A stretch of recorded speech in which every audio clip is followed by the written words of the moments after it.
Carry on? Okay. There is no enjoyment in being alone, but when there is the other, then there is fear. Therefore, this world was created as a divine game to attain the supreme wisdom. Whoever has thought about the field of religion has had the questions at some times or the other about why God created this world. People became so sad that they come into the material world. They think that it would have been so good if the material world had not been created. Many people say this. They say that God created the material world, gave birth to all these beings, created the whole cycle of the material world, and that is why all these difficulties have started. They say that if God had not done this, then they would have remained in God. They said that rather than having to go back to God once again, we should have remained in God. They ask why all these difficulties were created. The difficulties are the imaginations of the individual, and it does not feel like a difficulty to the Supreme Soul. The Supreme Soul has created a game, Lokvatu Leela Kaivalyam. This world was created as a divine game to attain the supreme wisdom. Why has the individual soul then made to go away from the Supreme Soul? People even say that what kind of game is this of God when crows have fine, when frogs die? Does God play this kind of game when He harasses us all? Why we have been separated? The game is the fact that we have been separated. God separates us and then brings us back. I'll give a common example. You are sitting in your house on a sofa, and a child was playing with a ball, and the ball has come into your hands. When this ball comes into your hands, then what do? First you look at the ball a little, and then you can see the walls opposite you. You throw the ball against the wall, and then it comes back, then you catch it. Then you throw it against the wall again, and you catch it again. You throw it against the wall, and again, then you catch it. If an intelligent person is sitting next to you, they will ask you, what are you doing? They will tell you to decide what you wish to do. They say that if you wish to throw a ball away, then throw it away and do not catch it. Or if you wish to keep it, then just keep it in your hands. But you are both throwing the ball and also catching. What are you doing? But if you do only one of those two things, then the fun of it goes away. What does the fun come? There is fun both in throwing and also in catching once again. There is fun in throwing and there is fun in catching as well. If you throw it away, then the game is over. If you just keep it, then there is no fun. There is fun both throwing and also in catching it again. In the same way, the Supreme Soul releases the individual soul into the material world, and then He catches the individual soul again. Or I can give another example. If a mother has taken a child into a garden, then it is fine at the beginning, because while she is taking the child, then nothing happens on the way. So she can pick up the child. But as soon as the God comes, she puts the child down and tells the child to play separately.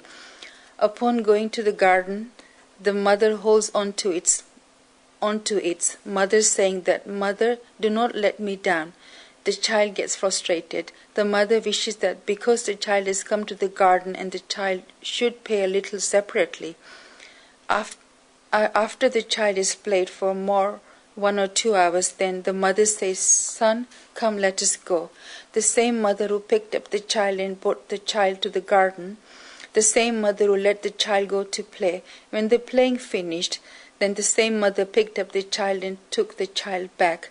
The Supreme Soul does this very same work. The Supreme Soul picks up the individual soul and brings it to the garden in form of the material world.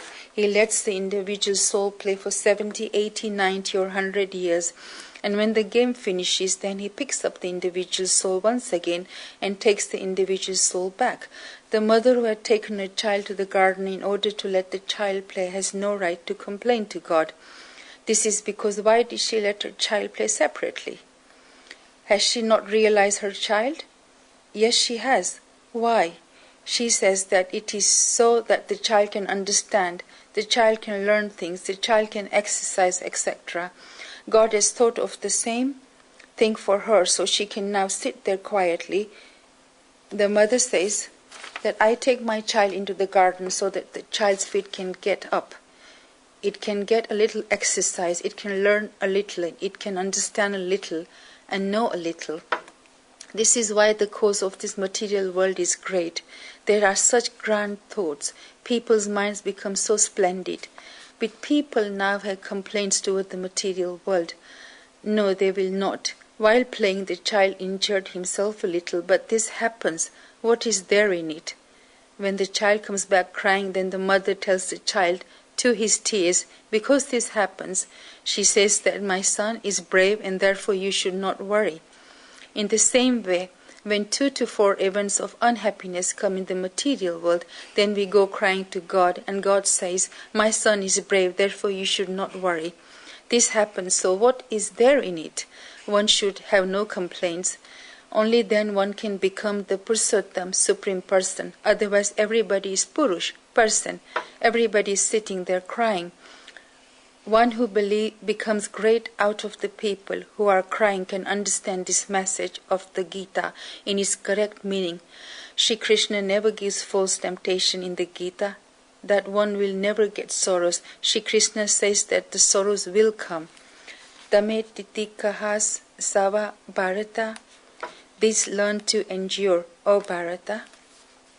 You should endure them and accept them face to face with a positive attitude.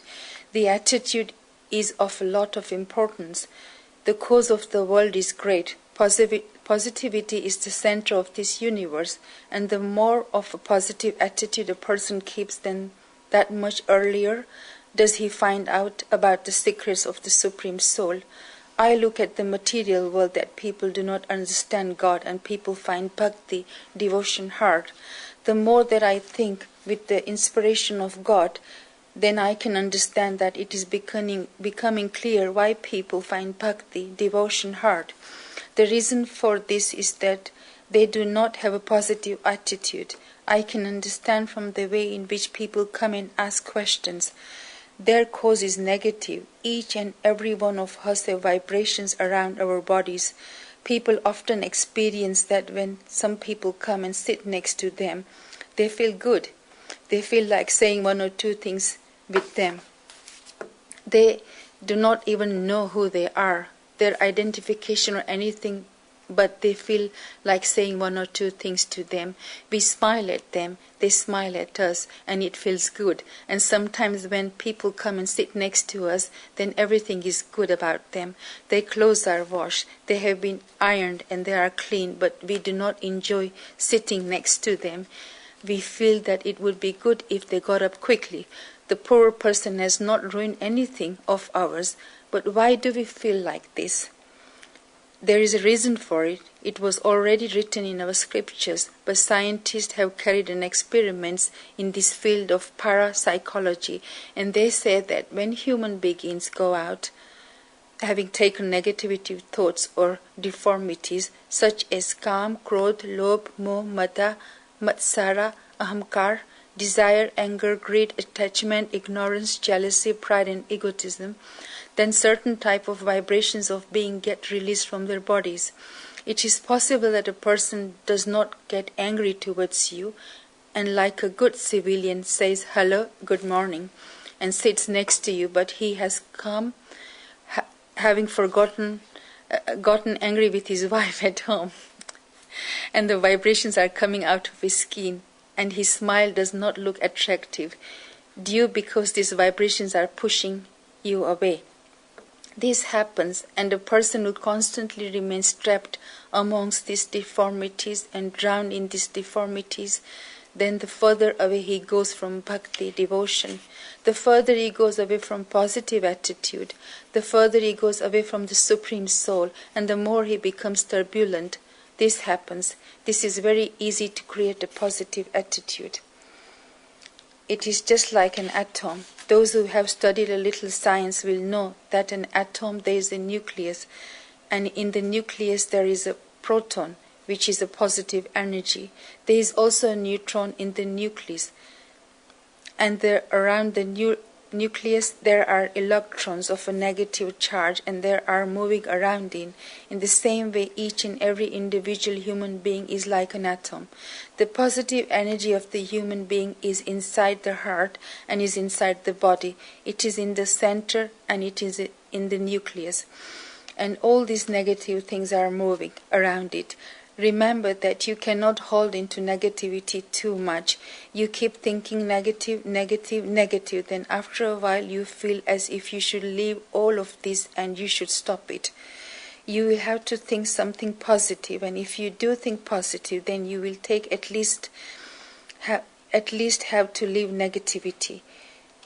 You would not be able to constantly hold on to negativity. The reason for this is that this is not a nature of the individual soul. On the other hand, one's mind does not feel like living good things.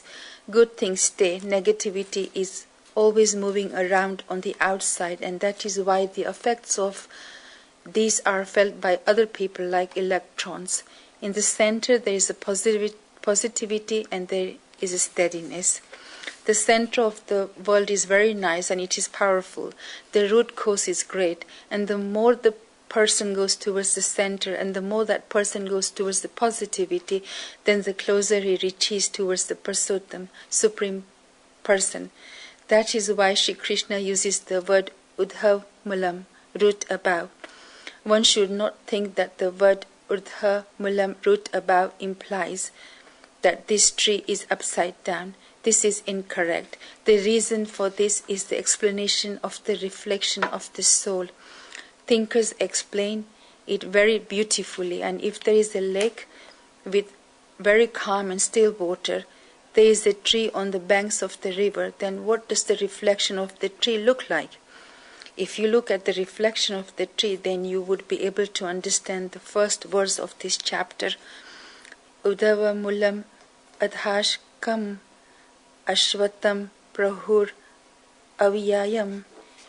Its leaves are the Vedas, and he who knows is the knower of the Vedas. The material world is a reflection of Brahman. The headstand of the Brahman is material world, and when the material world becomes upright, then it becomes the Supreme Brahman. But the material world is upside down.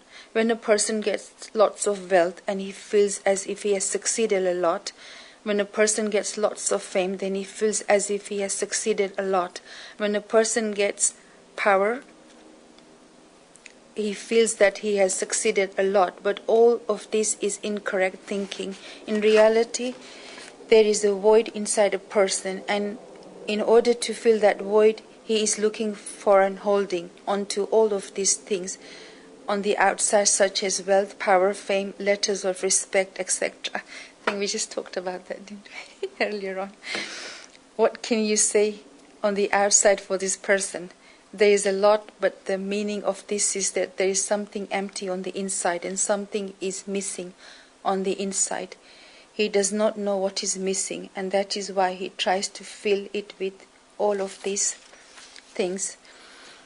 I like the poem of an Urdu poet a lot. There was a longer song in a film based on this. Tum itna kyun muskura rahe ho? Kya gam hai jisko chupa rahe ho? What are you smiling so much? What is the sadness that you are hiding? The person who laughs a lot and looks very happy, then do not consider that he is happy in reality. Maybe there is a sadness inside that he is hiding. If I were to say a simple Gujarati language, then Sansar ma bata tamacho mari ne gal lal rakhe che. Everybody in the material world is slapping him and keeping his cheeks red. Each and every person has this. What it looks like is not there in the material world.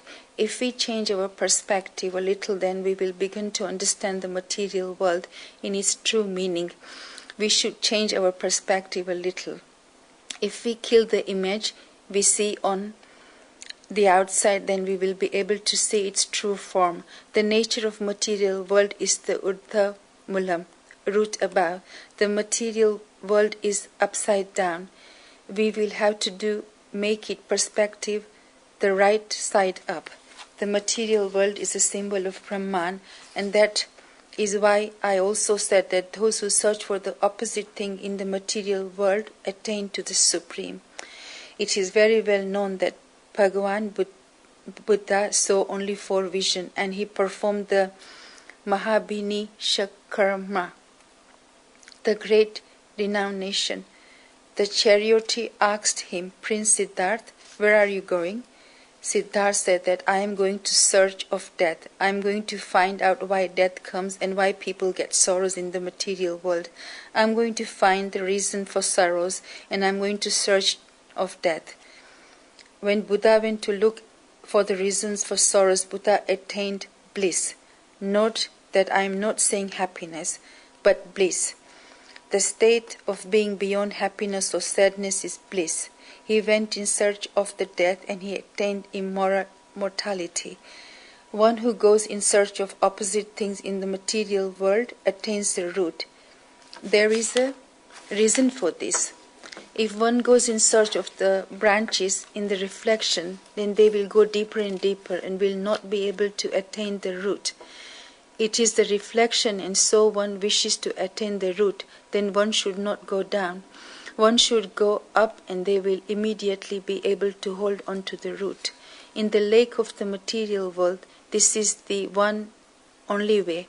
People look for peace and become turbulent. A person went to a Zen master. This Zen master was so peaceful and so blissful that whenever you looked, then you could see on his face that there were Vadanam, Parsada, Danam. There are always this in the state of merriment and rejoicing. You can experience bliss by sitting next to him, and you can forget all your sorrows, such how calm and pure this Zen saint was. A human being went to this Zen master and said, How are you so peaceful? I am so turbulent inside. I get jealous on seeing your peace. I want to become peaceful like you. Give me the solution. The Zen master said that I will show you the solution at night time. The person went there at night time, and the Zen saint made him sit by him and told him to wait. Wait and wait. Half the night went, and the person said, Now tell me. The Zen saint said, Come with me. With the person took him outside to the courtyard. The trees had bloomed, and there were many plants as well. There was everything. The great soul showed this to the person and asked him what it was. The person said it was a tree. The Zen saint then pointed to a small plant and asked him what it was. The person said this was a small plant. The Zen saint asked him whether the tree was peaceful, and the person replied yes. The Zen saint then asked him whether the small plant was peaceful, and the person replied yes. The Zen saint asked him the reason for this and said, Does this small plant have jealousy towards the tree? The person replied, No, it does not. The Zen saint then said, The plant is engrossed in the fact that it itself is a plant, and the plant is developing itself in its own way. It is growing, living with nature and moving with bliss. The concentration that the small plant has in its own growth, it does not get this much concentration in criticizing or in having jealousy towards the big tree. And that is why each and every plant attains the state of becoming a tree. If human beings understand this principle, that if somebody is great, then nice. If I can learn something from this, then it is fine. But rather than wasting any time in criticizing him or in having any jealousy towards him, if I use that time in growing myself, then how much of a big tree will I become? Only then will peace come. The great saint went further on to say that in order to become turbulent, did you go and ask somebody how one can become turbulent? You yourself walked on the path of turbulence, and then the path on which you have gone from which you have forgotten turbulence. Take an about turn on that road and go back. You will then certainly get peace. Peace is natural. Therefore, whatever you have gone in the material world, you will attain turbulence, and therefore you should turn back towards the Urdhva Mulam, root above. You would then get peace. This is Urdhva Mulan, root above. By going towards the root, there is movement towards the supreme abode. This material world has the quality of moving towards the above, elevating and becoming great. Not only that, but the material world is constantly developing. That is why it is said that the material world is moving towards the above. Shri Krishna then says the word Adhasakam, branches below. The branches of the tree of the material world are below. It is just like this in a reflection. Adhasakam, branches below. Great saints say that the biggest branch of all is Brahmaji. If you become separated from the supreme truth and the liberation, then the first thing that comes in Brahmlok, the world of Brahma. This is the first demotion, if you look at it this way. You have come down, and this is going forth from Brahmlok, the world of Brahma. Brahmaji has created the world. If one leaves the roots, goes down below, then this is degradation and the material world. The reason for this is very clear. If there is any damage to a branch, then there is not much damage to the whole tree. We see that some people trim branches of a tree. It is sometimes the case that when they trim the branches, then the tree grows better. For example, it grows higher or spreads out more. If there is a damage to a branch, then this cannot damage the form of the tree. But if you damage the roots of the tree and begin to cut the roots, then there is a lot of damage. In the material world, there is one Brahman from which there have been many branches that have spread out. Therefore, the individual soul now becomes a branch who reaches until the leaves. Damage done to a branch does not affect the tree, whereas damage done to the roots affects the existence of the entire tree. One who leaves the Supreme Brahman damages his own existence. That is why the word Adhasakaham, branches below, is used. The branches of the tree of the material world are below. We must also understand the meaning of the word Avastam. Avastam is the people tree. If we look at it in this meaning, then God likes the people tree, the tree of the material world, very much.